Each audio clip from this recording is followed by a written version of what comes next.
추수감사절을 맞이할 때마다 제 머릿속에 떠오르는 사진들이 있습니다. 한번 띄워주시기 바랍니다. 예, 한 농부가 잘 익은 곡식을 수확해서 이렇게 품에 안고 있는 사진입니다. 우리가 이 사진을 보면 이 감동이 있어요. 그리고 우리도 모르게 속에서도 우러나오는 웃음, 기쁨이 있습니다. 왜냐하면 그동안 수고한 모든 것들을 보상해 줄 뿐 아니라 웃게 만들어주는 그것이 추수이기 때문입니다. 일반 사람들은 농부가 들고 있는 이 볕단 추수에 시선을 두고 있지만 이것은 그냥 얻어지는 것이 아니죠. 이 농부가 추운 겨울이 지나고 봄이 오면, 물론 지금은 기계로 하지만 여러분 옛날에는 다 직접 사람의 손으로 심었지 않습니까? 저도 젊은 시절에 벼를 많이 심었습니다. 군대에 가서도 또 농민들 도와주느라고 가서 잘 심지도 못하는 벼를 심기도 했어요. 여러분, 이 벼를 심는다는 것은 정말 허리가 아픕니다. 허리를 굽혀서 일해보면 막 입에서 욕이 나올 만큼 힘들고 고통스러운 게 이 손으로 모를 내는 거거든요. 심는 거거든요. 근데 이 농부들이 그 모내기 하는 것도 힘들지만 그 과정도 소를 몰고 논밭으로 나가서 또 소를 끌게 하고 쟁기질을 합니다. 저도 또 쟁기질도 해봤는데 정말 힘들어요. 잘하는 부분은 손 잡고 이렇게 쟁기질 잡고 하면 쉬운 것 같지만 막상 해보면요 정말 힘들어요. 손은 지 마음대로 가고 마음대로 되지도 않고 말이죠. 또 땅 깊이도 안 되어진단 말이에요. 그리고 모내기를 한 이후에 또 여름이 와요. 그 여름이 오면 얼마나 덥습니까? 그럼에도 불구하고 농부들은 그 무더운 여름에 나가서 논밭에서 땀을 흘리며 풀을 뽑으면서 곡식이 잘 자라도록 만들어줍니다. 또 태풍이 오고 장마가 옵니다. 자, 농부들은 그 모든 수고를 다 거쳐서 추수를 하는 것이죠. 자, 그런데 참 신기한 것은 그 과정이 몇 개월간 참 힘들어요. 어려워요. 그런데 추수한 볕단, 추수한 과일을 손에 드는 순간 갑자기 피곤이 사라집니다. 그리고 그동안 수고했던 것들이 다 떠나가 버립니다. 우리도 모르게 얼굴에 웃음이 깃들고 마음속에 행복이 솟구치게 만듭니다. 자, 이렇게 추수는 공짜로 얻은 것이 아니라 엄청난 땀 흘림과 수고와 희생을 투자해야 얻게 되는 수확물인 것입니다. 그런데 하나님께서 이스라엘 민족에게 이렇게 농부가 열심히 일을 해서 수확을 했는데 하나님 앞에 가지고 오라는 거예요. 하나님께 가져와도 되는지 안 되는지 너가 선택하라고 말씀하는 게 아니라 명령이에요. 이 선택에 폭이 없는 거죠. 이런 건 하나님께서 왜 이렇게 말씀하셨을까 하는 것입니다. 첫 번째입니다. 우리 한번 같이 읽겠습니다. 시작. 첫 열매를 드리는 것은 하나님을 주인으로 인정하는 행동. 예, 첫 열매를 주님께서 가져오라고 하신 가장 중요한 이유는 바로 하나님이 주인이다. 이것을 알려주시는 것이고 그들의 입으로 고백하게 만드는 겁니다. 이스라엘 백성들은 광야에서 40년을 지낸 이후에 가나안 땅에 들어갔습니다. 그들이 가나안 땅에 들어가서 내 집, 내 땅을 얻었습니다. 이것도 공평하게 주기 위해서 성경에 보면 제비 뽑기를 했습니다. 지파별로 제비를 뽑아가지고 땅을 분배받고 그리고 그 지파에 있는 사람들 또 땅을 가족 수대로 분배를 해서 땅을 얻은 것이죠. 자, 그러므로 이스라엘 백성들은 이제 자기 집을 가지고 있는 사람들, 자기 땅을 가지고 농사를 짓는 그런 사람들이 되어졌습니다. 이제 이스라엘 나라 사람들도 내 땅을 가졌고 내 소유를 가졌기 때문에 이것을 또 인정해야 됩니다. 그래서 우리로 말하면 덩지소와 같은 이런 역할을 하는 이런 곳들이 마을마다 동네마다 있습니다. 그래서 그 동네에서 이 땅은 이 집은 누구의 것 이렇게 이미 정해져 있는 거예요. 정해져 있기 때문에 우리가 덩기소에서 팔고 사는 것이 올라가는 것처럼 이것도 그 동네에서 장로들이 모인 가운데서 정당하게 재판을 통해서 거래가 이루어져요.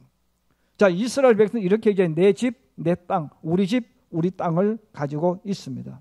근데 문제는 이스라엘 백성들이 시간이 지나면서 그들이 어떤 생각을 하냐면 내 이름으로 되는 내 집, 내 이름으로 되는 내 땅을 어느 순간부터는 하나님이 주셨다는 것을 잊어버리는 거예요. 이제는 이건 내 거야. 이거는 내 소유야. 이거는 우리 것이다. 이렇게 자기들도 모르게 가슴에 인지가 되어지고 또 그렇게 살아가게 됩니다. 그러므로 하나님께서 말씀하는 거예요. 그 가나안 땅은 내가 준 거야. 너희 것이 아니야. 너희 이름으로 되어 있지만, 너희 이름으로 된 땅이지만 너의 것이 아니라 진짜 주인은 하나님이야. 이걸 이스라엘 민족이 잊어버린다는 거예요. 그래서 알려주십니다. 오늘 읽었던 레위기 23장 10절에 말씀합니다. 우리 같이 한번 다시 보십시다. 시작. 이스라엘 자손에게 말하여 이르라. 너희는 내가 너희에게 주는 땅에 들어가서 너희의 곡물을 거둘 때에 너희의 곡물의 첫 이삭 한 단을 제사장에게로 가져갈 것이요. 바로 곡물을 가져간다, 제사장에게 가져간다는 말은 하나님 앞에 가져간다는 말입니다. 그러므로 하나님은 이스라엘 민족에게 첫 단, 가장 먼저 얻은 그것을 하나님께로 가져간다는 말은 하나님을 주인으로 인정하라는 거예요. 하나님이 주셨다는 것을 잊지 말라고 말씀하는 겁니다. 왜냐하면 하나님께서 집과 땅의 주인이기 때문입니다. 그러므로 추수감사절의 가장 중요한 첫 번째 이유가 바로 이것이죠. 추수감사절 예배를 드리는 이유도 바로 이겁니다. 하나님이 주인이십니다. 내가 농사지었고 내 이름으로 되어 있고 내가 얻은 것 같지만 내 손에 있지만 이 모든 것의 진짜 주인은 하나님이십니다. 이것을 고백하고 인정하는 날, 이것이 바로 추수감사절이고 우리 성도들이 하나님 앞에 예물을 드리는 것입니다. 그럼 이 삶을 가장 잘 살았던 대표적인 인물이 성경에 나오는 다윗입니다. 그 다윗이기 때문에 다윗은 자기가 가지고 있는 그 모든 것들을 주님 앞에 드릴 때에 정말로 즐겁게 드렸어요. 행복하게 드렸어요. 그래서 성경에 이렇게 말씀하고 있습니다. 역대상 29장 14절에서 15절 말씀입니다. 같이 보십시다. 시작. 나와 내 백성이 무엇이기에 이처럼 즐거운 마음으로 드릴 힘이 있었나이까. 모든 것이 주께로 말미암아 싸우니 우리가 주의 손으로 받은 것으로 주께 드렸을 뿐입니다. 우리는 우리 조상들과 같이 주님 앞에서 이방 나그네와 거류민들이라. 세상에 있는 날이 그림자 같아서 희망이 없나이다. 다윗이 이런 하나님 앞에 감사하고 늘 감사의 삶을 열었던 이유가 뭡니까? 모든 것이 주께로 말미암았다고 이야기했어요. 우리 사람들이 생각할 때는 내가 이른 아침부터 저녁까지 열심히 일해서 내 손으로 돈을 벌었다, 내 손으로 이걸 만들었다, 이렇게 생각하는 거예요. 근데 다윗은 물론 그것도 맞다는 거예요. 그걸 부정하는 게 아니에요. 그런데 하나님이 주셨다는 거예요. 여러분, 하늘의 태양과 맑은 공기, 또 공기 속에 있는 산소와 탄소와 같은 그 많은 것들, 또 비를 따라 때를 따라 비를 내려주셔서 우리가 공짜로 비를 다 받고 물을 받아들이잖아요. 또 뜨거운 여름을 주시잖아요. 내가 돈 주고 여러분 여름을 사는 게 아니에요. 우리에게는 그냥 공짜인 것처럼 느껴지는 여름이 우리에게 오는 거예요. 그 여름이 오니까 모든 작물들이 활발하게 움직이면서 뿌리로 빨아들였던 그 영양분들을 과일로, 곡식으로 만들어 가는 겁니다. 그리고 그것만 그런 게 아니죠. 농부들과 사람들이 일을 잘할 수 있도록 건강을 주셨어요. 이런 건강이라는 것도요, 사람들이 자꾸 착각하는 게 뭐냐면 내가 열심히 일해서 건강하다고 착각해요. 그게 아니에요. 이런 건강은 하나님이 주시는 거예요. 이런 건강은 하나님이 주시는데 우리는 열심히 운동한다고 해서 건강해지는 게 아니에요. 이런 열심히 운동하면 다 건강해지면 병든 사람이 없어야죠. 여러분, 우리가 세월을 살 때도 마찬가지예요. 어떤 분은 80을 사시고 어떤 90을 사시고 100세를 사시는 분이 있어요. 그럼 그분이 열심히 노력해서 100세 사는 게 아니에요. 그럼 어떤 사람은 일찍 돌아가시는 분은 열심히 노력 안 해서 일찍 돌아가시는 겁니까? 아니단 말이에요. 여러분 90을 살든 100세를 살든 80을 사는 것도 그냥 매일 하루하루 하나님이 건강 주셔서 하루를 살다 보니까 시간이 지나가니까 나이가 먹은 거예요. 90이 되고 100세가 되어진 거예요. 내가 열심히 노력했다고 해서 여러분 조금은 좋아질지 몰라도 건강은 만들어지는 게 아니에요. 건강은 하나님이 주시는 것입니다. 그리고 우리가 농사를 지을 수 있는 방법, 또 일을 할 수 있는 지혜와 지식, 이거 누가 주는 겁니까? 다 하나님이 주셨어요. 여러분 내 자식이 공부 잘하는 건요, 우리 부모가 잘 가르쳐서 그런 게 아니에요. 부모가 돈을 도와준 것도 사실 맞죠. 그런데 여러분 아무리 돈을 부모가 줘도요, 제가 절대 누구 무시하는 거 아닙니다. 여러분 돌대가리라고 이야기하잖아요. 우리 표현을 그렇게 하잖아요. 왜? 가르쳐도 안 되는 애가 있어. 예. 이런 아이들에게 돈을 아무리 많이 투자해서 학원에 보내도 안 돼요. 그런데 여러분, 그러면 그 아이가 머리가 나쁠까? 아니에요. 다른 방면으로 머리가 뛰어나요. 기술 쪽으로 뛰어나든지 서비스로 뛰어나든지 또 어느 부분에 뛰어난 거예요.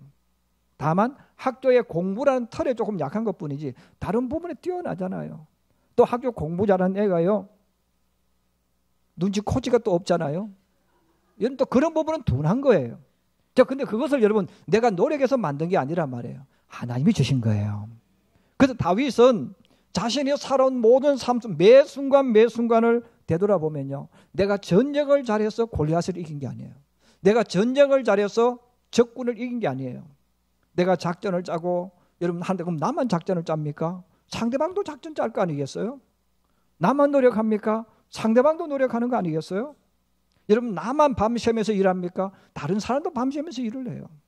근데 하나님이 나에게 이기게 만들어 주시고 내가 계획한 대로 되게 만들어 주시는 거예요. 그 모든 것을 다윗은 그렇게 표현하는 거예요. 하나님이 내게 지혜를 주셨다는 거예요. 이길 수 있는 방법을 알려주셨다는 거예요. 그러므로 다윗은 모든 것이 주께로 왔습니다. 그러므로 나는 주님 앞에 드릴 때에 즐거운 마음으로, 내 속에서 솟아오르는 기쁜 마음으로 하나님 앞에 감사하고 드린다고 고백합니다. 성경 시편에는 계속해서 다윗이 주님 앞에 찬양하는 모습이 나와요. 시편 103편 1절에서 5절에 계속해서 말씀합니다. 우리 한번 같이 보십시다. 시작. 내 영혼아 여호와를 송축하라. 내 속에 있는 것들아 다 그의 거룩한 이름을 송축하라. 내 영혼아 여호와를 송축하며 그의 모든 언택을 잊지 말지어다. 그가 내 모든 죄악을 사하시며 내 모든 병을 고치시며 내 생명을 파멸해서 속량하시고 인자와 긍휼로 관을 씌우시며 좋은 것으로 내 소원을 만족하게 하사 내 청춘을 독수리같이 새롭게 하시는도다. 할렐루야. 여러분 다윗이 늘 뭐라고 하나? 여호와 내 영혼아 하나님을 송축하라. 하나님의 찬양의 노래를 올려드리라. 왜? 하나님은 내게 모든 다 주셨다는 거예요. 그리고 우리가 이 땅에 살아가는 동안 내가 실수하는 것도 주님은 사용하셔서 복이 되게 만들어 주시고 나를 훈련시켜 주셔서 지난 세월 되돌아보면 분명히 내가 잘못되어졌는데 지나가서 되돌아보면 복이 되게 만드는 거예요. 이 모든 것들을 되돌아볼 때 다윗은 주님 앞에 감사할 수밖에 없었습니다. 그러므로 성경은 다윗이라는 이 인물을 우리에게 이야기할 때 다윗은 수많은 특별히 뛰어난 것들이 많습니다. 그중에 삶 속에서 보면 다윗은 굉장히 쾌활해요. 왜? 감사하니까. 여러분 성격이 나는 우울하다고 하는 분이 있는데 우울한 게 아니에요. 생각하는 게 늘 우울한 걸 생각하는 거예요. 여러분 그 사람이요, 우울한 사람이 나는 우울하다, 나 우울기가 있다 이렇게 말하는데 이 세상에 사는 사람들 중에서 우울기가 없는 사람은 없어요. 뒤집어 말하면 이 세상에 있는 사람들 중에서요 슬픔만 가지고 있는 사람은 없어요. 기쁨도 가지고 있어요. 그런데 여러분 생각해 보세요. 하나님 주신 은혜를 생각하고 하나님 내게 주신 것을 내가 받은 것을 되돌아보면 나도 모르게 감사한 거예요. 반대로 없는 것을 생각해 보세요.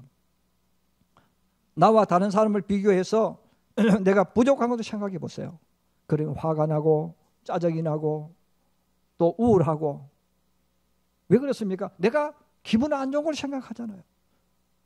지금 다윗이 우리하고 달라서 그런 게 아니에요. 우리와 똑같은 사람이에요.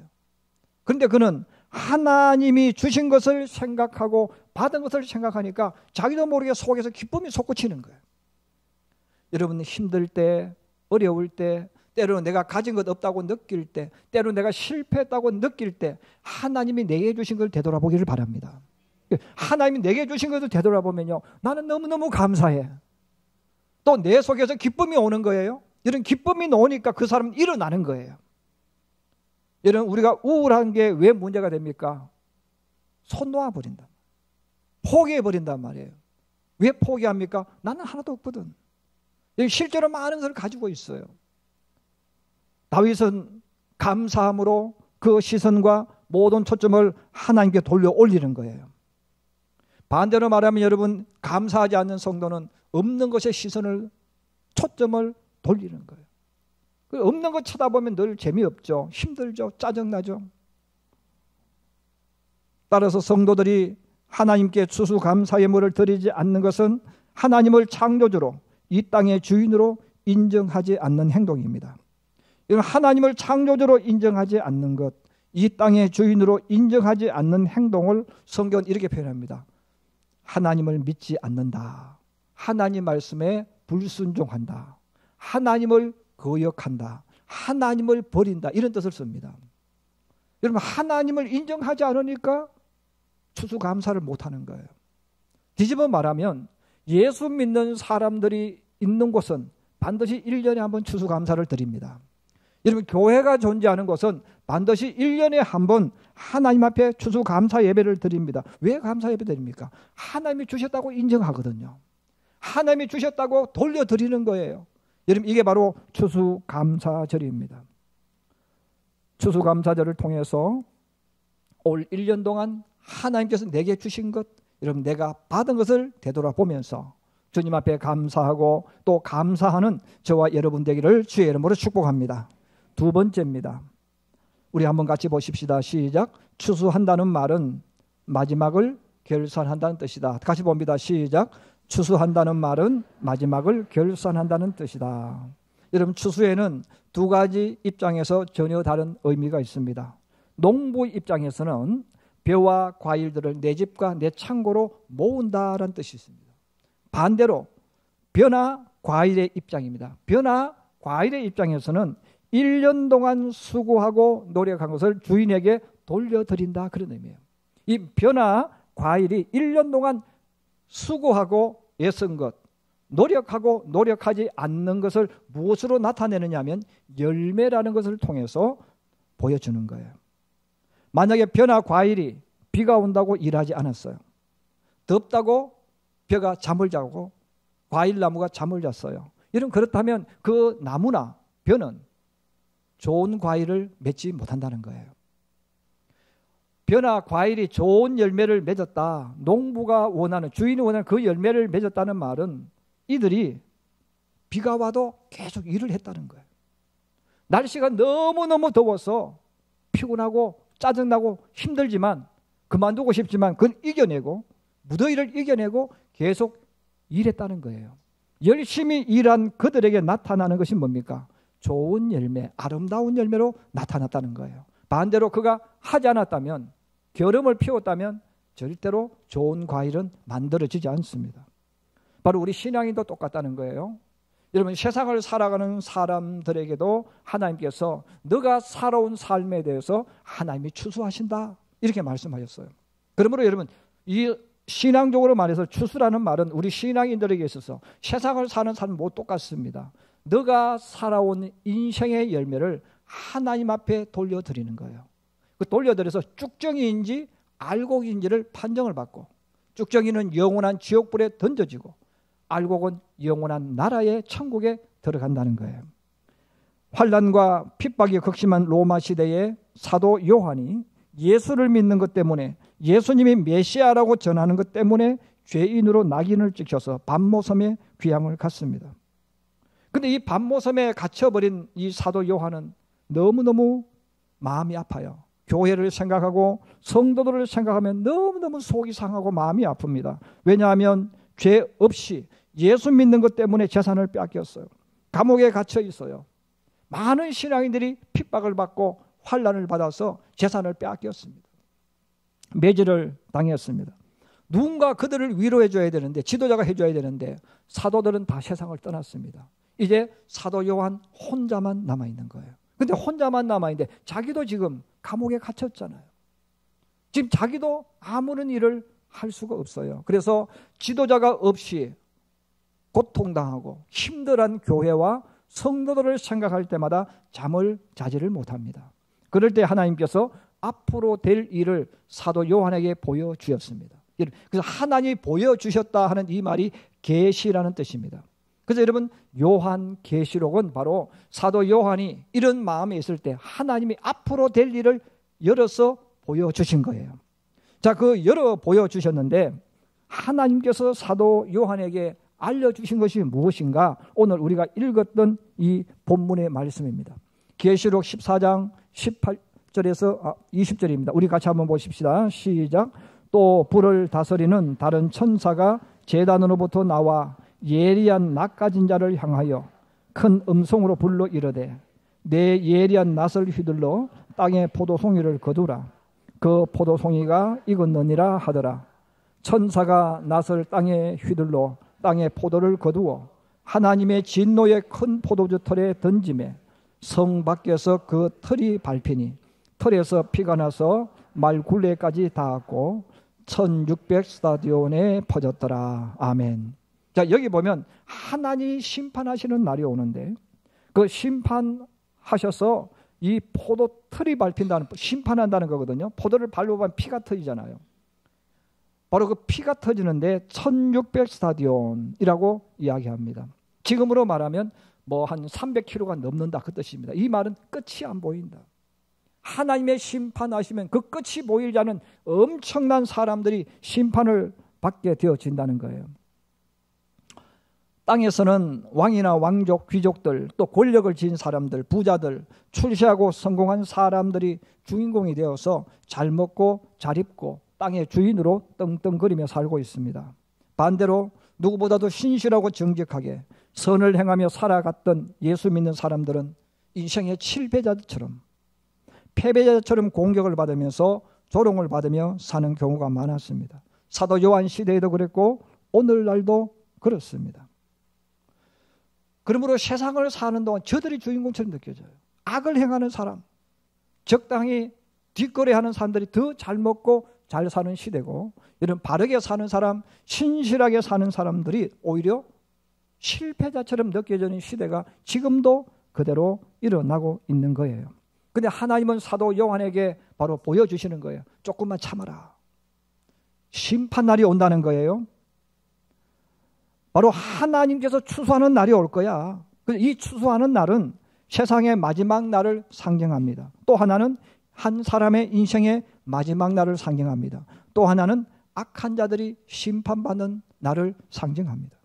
그러므로 하나님께서 사도 요한에게 이 말씀을 보여주시고 이것을 모든 믿는 사람에게 보여주게 만들면서 힘들지, 어렵지, 곧 죽을 것 같지, 그냥 조금만 참어. 하나님이 저들을 추수할 거야.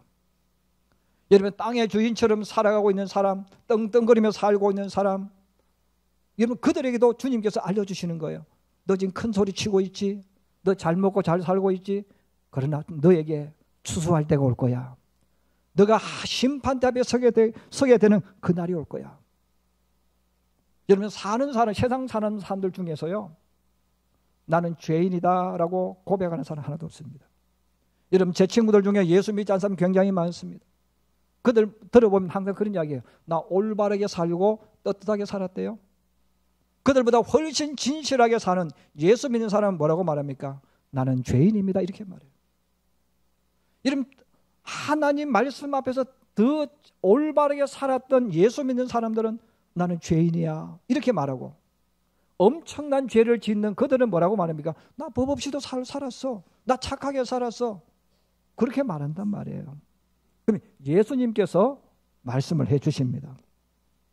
마태복음 7장 17절에서 20절입니다. 같이 보십시다. 시작.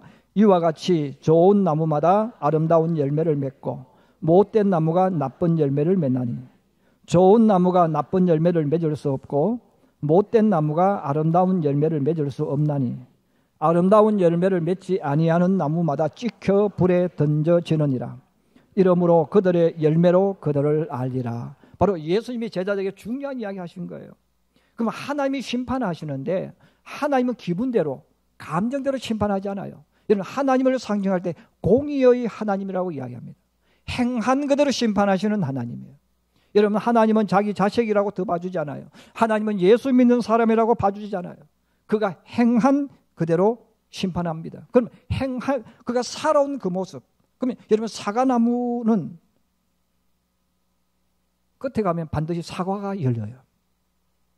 포도나무는 끝에 가면 반드시 포도 열매가 맺힙니다. 교회 다닌다고 예수 믿는 게 아니에요. 예수가 그의 인생의 주인인 사람, 하나님의 성령인 사람이, 성령이 역사하는 사람이 예수 믿는 사람이에요.